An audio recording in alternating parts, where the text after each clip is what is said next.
Dando sequência ao nosso estudo da Lei 8.112 de 90, nós vamos visualizar como é que funciona a partir do artigo 6º, a Lei 8.112. Vamos lá? Diz assim, ó, o provimento dos cargos públicos far-se-á mediante ato da autoridade competente de cada poder. O que ele quis dizer com isso? Para ver o preenchimento desse cargo público,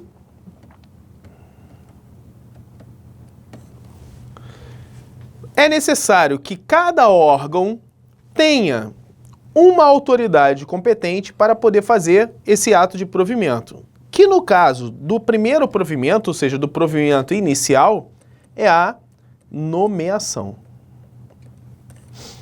Então essa autoridade competente em cada um dos poderes, ou seja, no poder executivo, no poder legislativo ou no poder judiciário, está previsto em lei ou algum outro ato normativo, dando os poderes para ele poder fazer essa nomeação. Então, por exemplo, no Poder Executivo é o Presidente da República, dentro do Tribunal, o Presidente do Tribunal, dentro de uma Casa Legislativa, o Presidente da Casa Legislativa. Essa é a regra para que possa se fazer o ato de nomeação do servidor, do provimento em cada um dos cargos. Beleza? Voltando. Artigo 7º. A investidura em cargo público ocorrerá com a posse. Ou seja, se eu estiver falando de cargo, o ato de investidura é a posse. Posse é o ato de investidura em cargo público. Cuidado que pode aparecer em determinadas circunstâncias que se confunda a investidura ato com a investidura no sentido amplo. Por que eu estou falando isso? Quando se fala em investidura no sentido amplo, eu estou compreendendo os conceitos de nomeação, mais posse, mais exercício. Isso aqui é o que a doutrina chama de ato de investidura. Ou seja, para ocorrer de fato a investidura do servidor, eu tenho que ter a nomeação mais posse, mais exercício. Entretanto, em algumas situações, eu posso pedir no sentido estrito da palavra. Aí a posse é o ato de investidura, mas ocorre a investidura do servidor no momento em que ele é nomeado, toma posse e entra em exercício. Aí a gente vai pular para o artigo 11. Por que a gente vai pular para o artigo 11? Eu vou te explicar. O artigo 8º fala sobre provimento e o artigo 9º fala sobre a nomeação. Eu vou explicar depois. Por isso que a gente vai pular daqui da parte inicial e já vai direto para a parte da seção 3, que é do concurso público, para ficar de uma forma mais didática. Porque se eu começar a te explicar na ordem da lei mesmo, você vai se perder em algum momento. Então eu vou pegar agora e vou fazer um entendimento lógico, uma metodologia própria de ensinamento da Lei 8.112. Então eu vou passar para você agora como eu fiz para entender a Lei 8.112 para você nunca mais esquecer. Há duas formas de a gente estudar a Lei 8.112. Ou você decora, que aí você tem mais de 250 artigos para decorar, incluindo aí vários parágrafos ainda, ou você entende a lógica da legislação. Então, buscando uma metodologia própria, nós vamos mapear a Lei 8.112 para você nunca mais esquecer como ela funciona, qual é a lógica dessa legislação. Beleza? Vem comigo. Artigo 11 diz assim, ó, o concurso será de provas ou de provas e títulos. Então, repare que ele pode ser somente de provas ou ele pode conter provas e títulos, tá ok? Podendo ser realizado em duas etapas, conforme dispuserem a lei e o regulamento. Então, eu posso ter até duas etapas. Qual seria a primeira etapa? Provas ou provas e títulos, a segunda, curso de formação.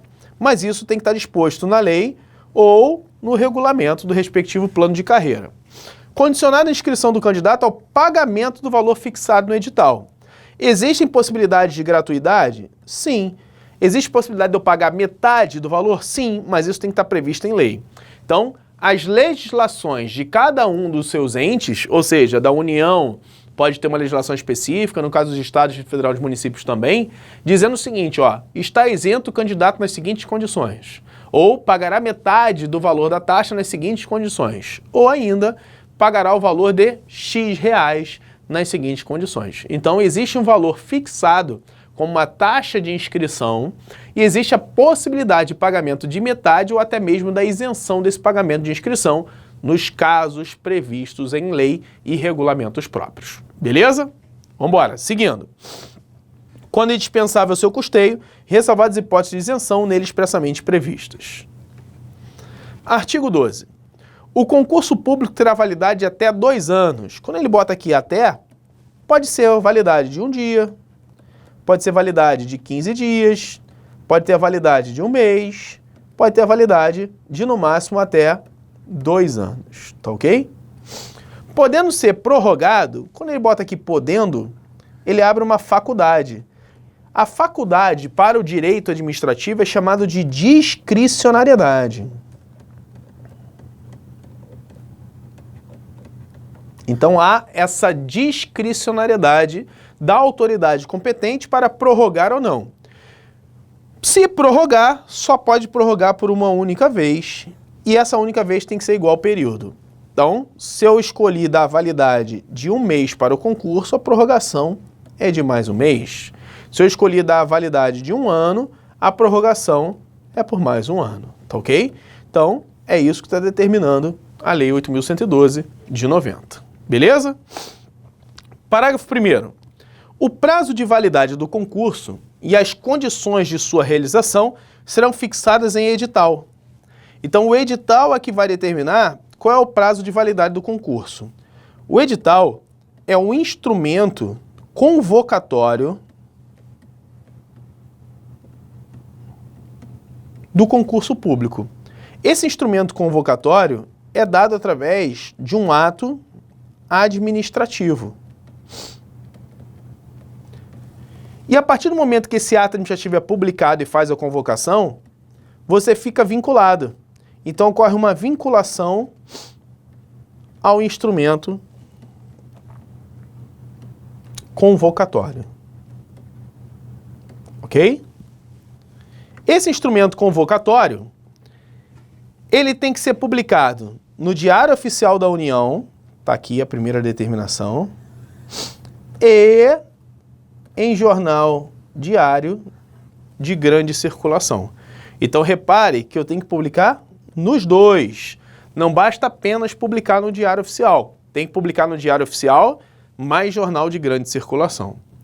No parágrafo 2º, determina o seguinte, e olha que interessante, não se abrirá novo concurso enquanto houver candidato aprovado em concurso anterior, desde que esse concurso anterior esteja com prazo de validade não expirado, ou seja, está com prazo de validade vigente. Então, nesse momento, eu não posso abrir um novo concurso público. Então, como é que funciona isso? O concurso público pode ter até 2 etapas. A primeira etapa de provas ou provas e títulos. A segunda etapa de curso de formação profissional. Nessa primeira etapa, eu vou fazer a avaliação de conhecimentos básicos que você tem que ter para o desempenho do cargo.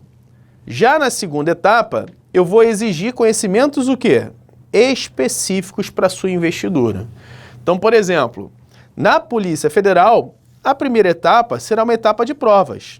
Repare que você vai ter provas escritas, você vai ter prova de exame físico, prova de aptidão psicológica, isso tudo é a primeira etapa.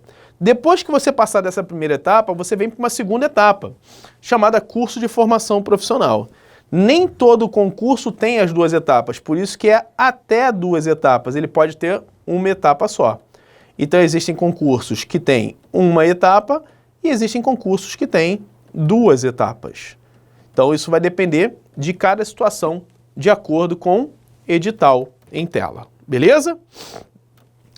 O prazo de validade desse concurso público é de até 2 anos, prorrogável por igual período, começado a contar da homologação do certame. Homologação do certame. O que é certame? Certame é o procedimento, é a realização do concurso, ele é chamado de certame, tá ok? É o nome do procedimento, chama-se certame. Enquanto esse concurso estiver válido, não pode haver a abertura de um novo concurso. Então, eu só poderei abrir um novo concurso público depois que tiver extinta a validade do concurso público anteriormente admitido. Tá ok? Essa é a regra. Ah, existe a possibilidade de eu chegar e, por exemplo, abrir um novo concurso na vigência anterior? Existe. Quando, por exemplo, não tiver mais classificados para fazer a convocação. Porque enquanto tiver gente na fila, né, eu tenho que aguardar o término da validade do concurso para a abertura de um novo. Então, apesar da Constituição Federal, lá no artigo 37, incisos 3 e 4, que ainda fale sobre a validade do concurso, permitir a possibilidade de abertura de um novo concurso, a Lei 8.112, que regulamenta esse concurso no âmbito federal, veda expressamente. Então, nos outros entes, se não tiver essa vedação, é possível a abertura de novo concurso. Na União, não é possível a abertura desse novo concurso público. Beleza? Vem comigo. Artigo 13. A posse, aí a gente já começa a falar de posse. Lembrando-se que a posse, quem é? É o ato de investidura, lembra? Ato de investidura.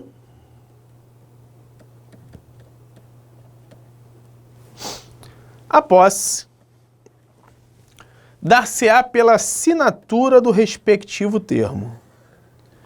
Então, você vai assinar um termo. Então, a posse é de forma escrita, no qual deverão constar as atribuições, então vai ter as atribuições do cargo, os deveres do agente, as responsabilidades e os direitos dele, inerentes ao cargo que ele está ocupando, que não poderão ser alterados de forma unilateral, nem pela administração, nem pelo administrado, tá ok? Que é o particular. Ressalvados os atos de ofício previstos na lei. Parágrafo 1º.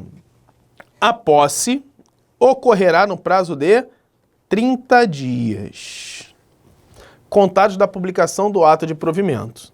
Então, lembra quando a gente falou da investidura? Que eu tenho a nomeação, que é o provimento, mais a posse, que é a investidura, mais o exercício que vai dar efetividade.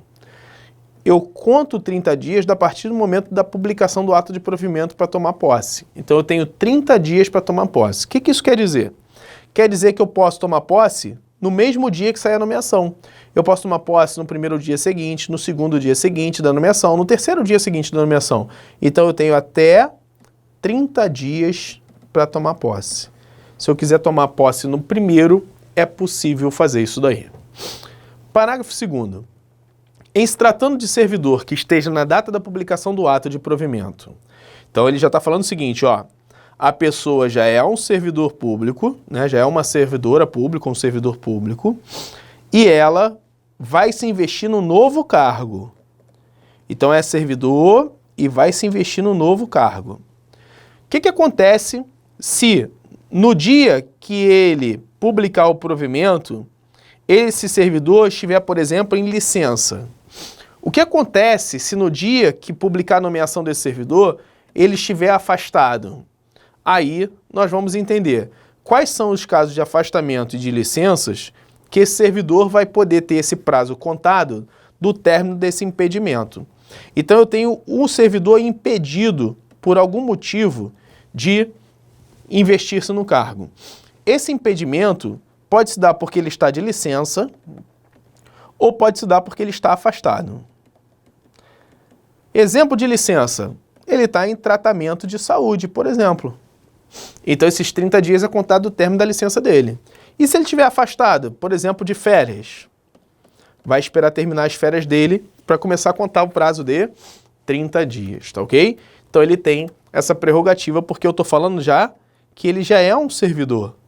Então, se ele é um servidor e está impedido, esse prazo de 30 dias começa a contar do término do impedimento.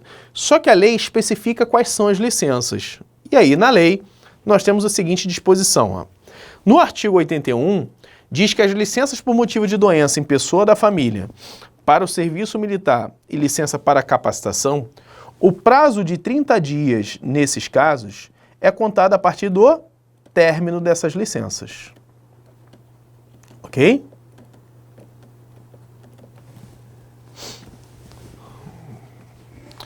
Já no artigo 102, ele fala de outras ausências do servidor. Por exemplo, servidor público que está de férias, que está participando de programa de treinamento, que está em situações de júri ou de serviços obrigatórios por lei, que está de licença gestante, adotante de paternidade, tratamento da própria saúde, se ele está por acidente em serviço, se ele está se capacitando, se ele foi convocado para o serviço militar, se ele está em situação de remoção, redistribuição ou cessão, se ele está participando de competição desportiva.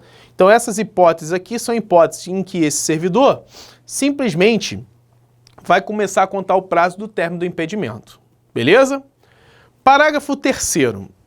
A posse dar-se-á mediante procuração específica por vontade do particular. Então, por isso que usa essa expressão poderá. Ou seja, o particular tem essa faculdade.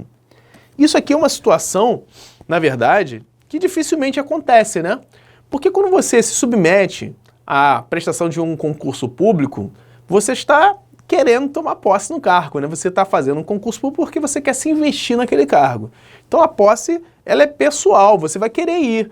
Mas, se você não puder ir, você pode dar uma procuração específica. Por que que você pode dar? Lembra que eu falei que a posse é por escrito? Se é por escrito, ela admite procuração. Eu posso mandar alguém no meu lugar e esse alguém vai tomar a posse. Nesse momento que esse alguém vai tomar essa posse, significa dizer o quê? Que ele vai estar atuando em meu nome, ele vai estar me representando. Então, para isso, você vai poder dar uma procuração específica. Então, vamos lá. Então, a posse, que é o ato de investidura, admite uma procuração específica. Parágrafo 4º. Só haverá posse nos casos de provimento de cargo por nomeação. Então, se a nomeação é o provimento do cargo,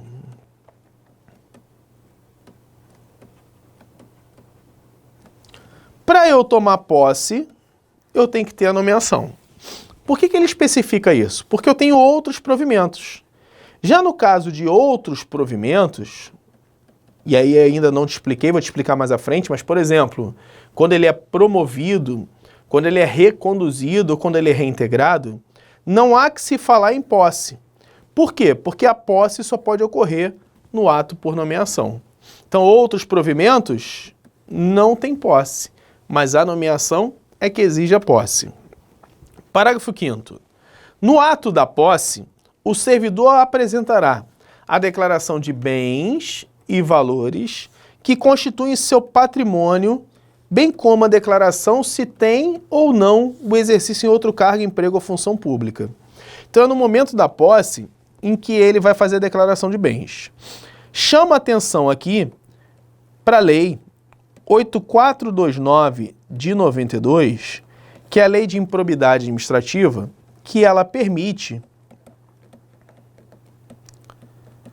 dependendo da situação, que você exija também a declaração de bens dos dependentes.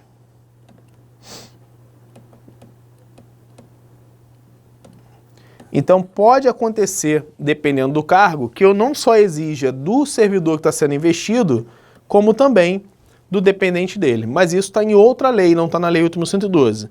A Lei 8.112 só exige, no ato da posse, dessa declaração do servidor. Já a Lei 8429 pode exigir, inclusive, dos seus dependentes. Parágrafo 6º. Será tornado sem efeito o ato de provimento se essa posse não ocorrer no prazo previsto no parágrafo 1º, ou seja, dentro de 30 dias. Então a posse acontece dentro de 30 dias do ato de provimento. Se eu não prover esse cargo, ou melhor, se eu não me investir nesse cargo que já foi provido dentro de 30 dias, eu torno o ato de provimento, ou seja, a nomeação, sem efeito. Por quê? Porque eu ainda não estou investido no cargo, eu só estou provendo, então tem que tornar o ato sem efeito, já que não houve investidura. Eu só me torno servidor no momento que eu sou investido e não provido.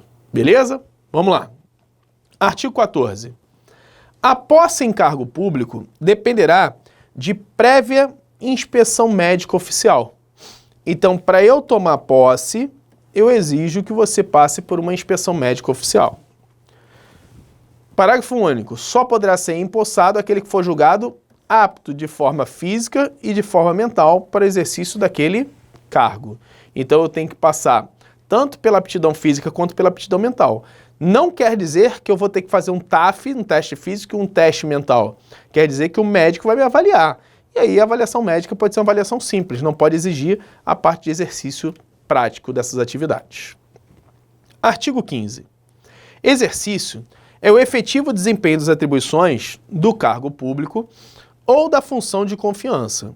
Então aqui ele já está falando sobre o exercício, já passou da posse.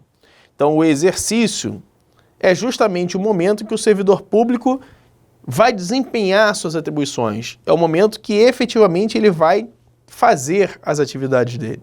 Então repare que ele tem que ser nomeado como forma de provimento, depois ele tem que tomar posse para poder se investir no cargo e depois ele tem que entrar em exercício. A nomeação é o provimento, a posse é a investidura, o exercício é o efetivo desempenho das funções. A nomeação é feita pela administração e publicada em diário oficial. A posse é assinada pelo servidor. E o exercício é o desempenho do servidor. Então, esses dois aqui dependem da pessoa do servidor. Só que como a posse é por escrito, admite procuração. Já o exercício não admite procuração. Óbvio, né? Por que não admite procuração? Porque é o efetivo desempenho das funções, é o trabalho propriamente dito. Então tem que ser você. O caráter é pessoal. Beleza? Parágrafo 1º.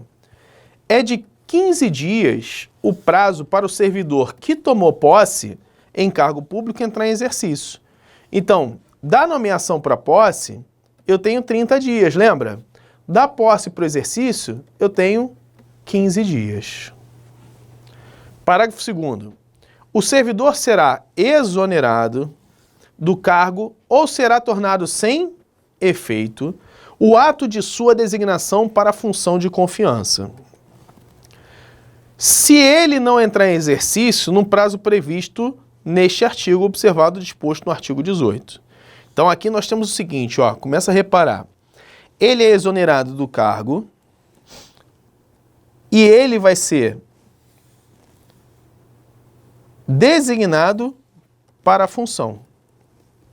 Quando que vai acontecer isso? Se ele não entrar em exercício. Por quê? Porque quando se fala em função, é designação. Então funciona assim, ó. Se eu estiver falando de cargo, eu estou falando de nomeação para prover e eu estou falando de exoneração para gerar vacância. O que é isso? Para eu ocupar, preencher um cargo, tem que haver a nomeação. Para eu sair, ou seja, esvaziar de um cargo, tem que ser a exoneração, tá ok? Quando se fala de função, aí eu não posso falar nem de nomeação nem de exoneração. Aí eu vou falar o seguinte, ó. Para eu prover uma função, é a designação. Para eu poder esvaziar essa função, é a dispensa. Então repare numa relação entre cargo e função, que a nomeação é o provimento do cargo e a designação é o provimento da função. A exoneração é a vacância do cargo, a dispensa é a vacância da função. Então a gente não pode confundir esses conceitos, tá ok? Parágrafo 3º. A autoridade competente do órgão ou da entidade, para onde for nomeado ou designado o servidor, compete dar-lhe exercício. Então, por exemplo, quando eu estou falando de órgão, eu posso estar falando do Departamento de Polícia Federal. Quando eu estou falando de órgão, eu posso estar falando da Receita Federal. Quando eu estou falando de órgão, eu posso estar falando, por exemplo, de um Tribunal Regional do Trabalho. Isso tudo é órgão. E quando eu estou falando de entidade, eu estou falando de quem? Eu estou falando, por exemplo, de uma autarquia ou de uma fundação pública. E aí eu posso estar falando, por exemplo, da CVM, Comissão de Valores Mobiliários. Eu posso estar falando da Agência Nacional de Transporte Terrestre, que é justamente uma autarquia sob a forma especial de agência reguladora. E de fundação pública, eu posso estar falando de quem? Por exemplo, posso estar falando da Fiocruz. Eu posso estar falando de uma biblioteca nacional.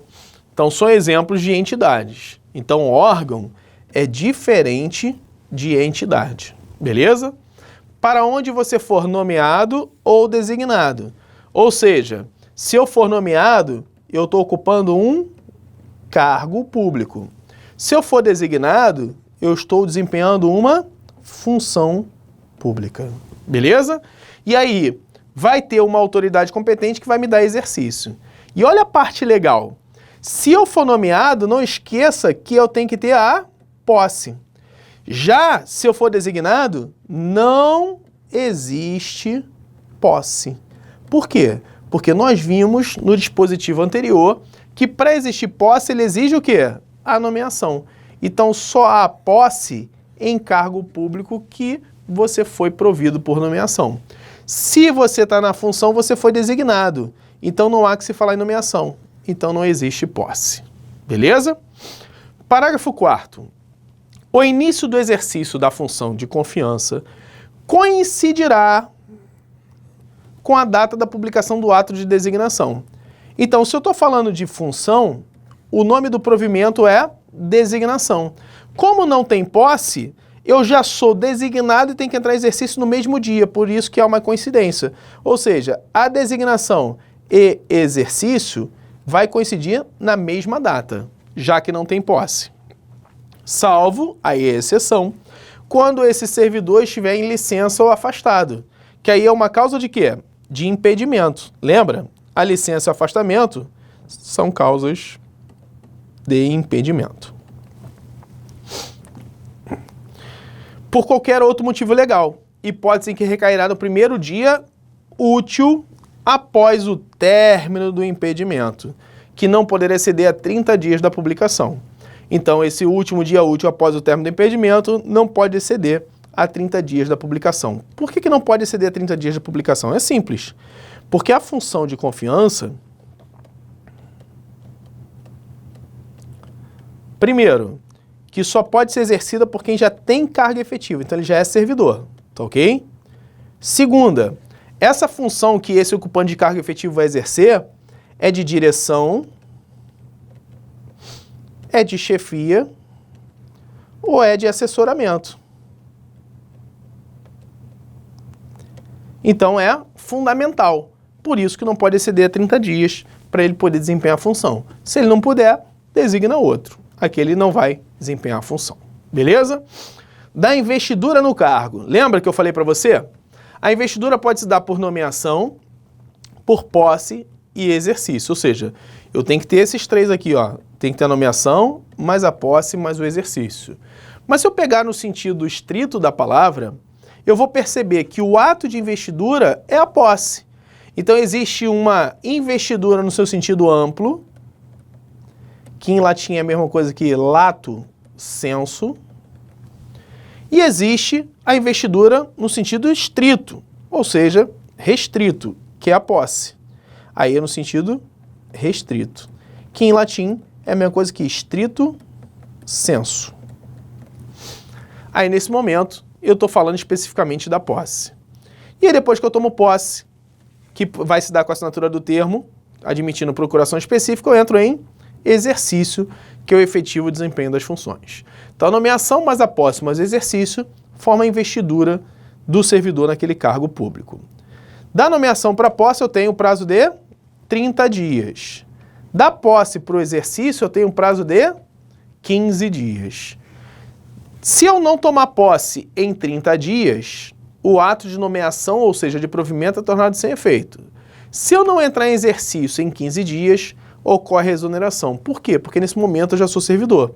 Então você tem aí, na nomeação o cargo está provido, na posse eu já sou denominado servidor público porque eu sou investido no cargo, e depois tem o exercício, que é o efetivo desempenho das funções.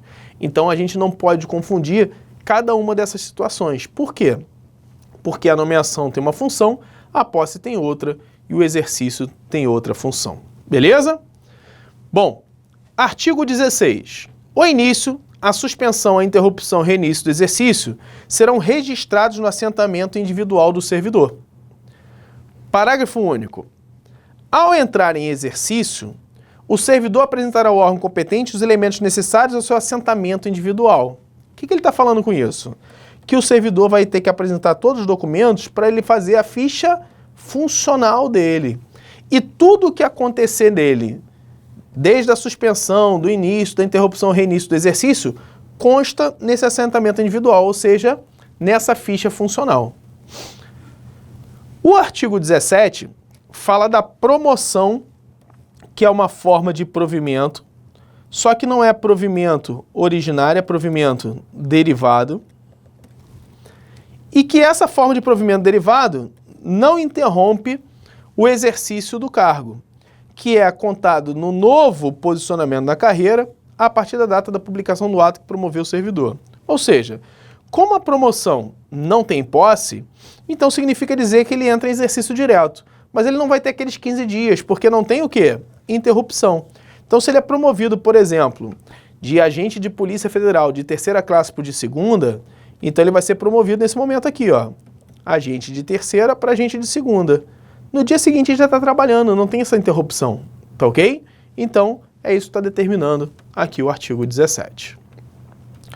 O artigo 18 diz que o servidor que deve ter exercício em outro município, ou seja, ele já é servidor e vai ter que se deslocar, porque ele foi removido, aí nós vamos aprender depois, posteriormente, o que é remoção. Ele foi redistribuído, também vamos aprender posteriormente, a remoção está lá no artigo 36 e a redistribuição está no artigo 37. Requisitado, aí algum órgão o requisitou. Cedido, ocorreu cessão, então isso aqui são formas de afastamento do servidor. Ou posto em exercício provisório. Terá no mínimo 10, ou seja, ele vai ficar entre 10 e no máximo 30 dias, contados da publicação do ato para retomada do efetivo desempenho das atribuições do cargo, incluindo nesse prazo o tempo necessário para o deslocamento da nova sede. Então, quem vai estabelecer o período entre 10 e 30 dias vai ser a autoridade competente que determinou. Essa autoridade competente é quem vai determinar qual é o prazo. Beleza? Parágrafo 1º. Na hipótese do servidor encontrar-se em licença ou afastado legalmente, o prazo a que se refere a esse artigo será contado a partir do término do impedimento. Então, se por algum motivo ele estiver de licença ou afastado, aí eu estou falando daquelas causas de impedimentos, lembra? Ele vai contar a partir do término do impedimento. E o parágrafo 2º diz que é facultado ao servidor declinado o prazo previsto no caput. O que ele quer dizer com isso? Se eu te dou 30 dias para você ser removido para outro município, você chega em 10 e se mudou e quer voltar a trabalhar, você pode declinar. Parece ser louco, né? Mas a lei permite isso. Por que louco? Porque eu ainda tenho mais 20 dias, se eu quiser, para poder ficar sem fazer nada, sem me apresentar o efetivo exercício.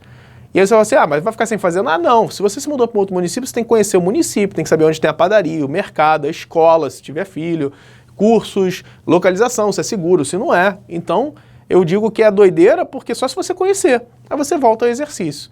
Mas se você pode ficar esses dias tentando desenvolver essa atividade e resolvendo as coisas pessoais dessa mudança, por que você voltaria antes? Mas se você quiser, você pode. Então, se te der 30 dias, você se mudou em 20 e está resolvido sua vida, você pode voltar antes dos 30, tá ok? E o artigo 19, que é onde a gente vai encerrar aqui esse bloco, diz o seguinte: os servidores cumprirão jornada de trabalho fixada em razão das atribuições pertinentes a respectivos cargos, respeitada a duração máxima do trabalho semanal de 40 horas. Olha que legal, a Constituição Federal de 88 diz que o limite da jornada de trabalho é de 44 horas semanais. Servidor público da Lei 8.112 é no máximo 40. E diz ainda o seguinte, ó, no mínimo trabalha 6 horas e no máximo 8 horas diárias. Então, entre 6 e 8 por dia e entre... Desculpa, até 40 semanais. Eu vou botar entre porque é o seguinte, se eu fizer a conta 6 por dia, vai ficar entre 30 ou 40 por semana, né? 6 horas por dia vezes 5 dias úteis, nós temos aí 30 horas. Se eu calcular que eu estou trabalhando 8 horas por dia vezes 5 dias úteis, dá 40. Beleza? Então, entre 30 e 40 seria isso daqui que o servidor público deveria fazer. Parágrafo 1º. O ocupante de cargo em comissão ou de função de confiança submete-se a regime de integral dedicação ao serviço, observado o disposto no artigo 120, podendo ser convocado sempre que houver interesse da administração. Então ele está dizendo o seguinte, que essas limitações não se aplicam ao ocupante de cargo em comissão, que pode ser convocado a qualquer momento. Por quê? Tanto a função de confiança quanto o cargo em comissão desempenham funções de direção, chefia e assessoramento. Então, como eles desempenham funções de direção, chefia e assessoramento, podem ser convocados a qualquer hora. Beleza? Então, dedicação integral ao serviço. E o parágrafo 2º diz que o disposto nesse artigo não se aplica à duração de trabalho estabelecida em leis especiais. Por exemplo, os plantões. Naturalmente, né? Então, quem trabalha 24 horas por 72, 24 horas de trabalho por 72 horas de descanso, não se aplica esse limite de 6 horas e de 8 horas diárias como limite. Beleza?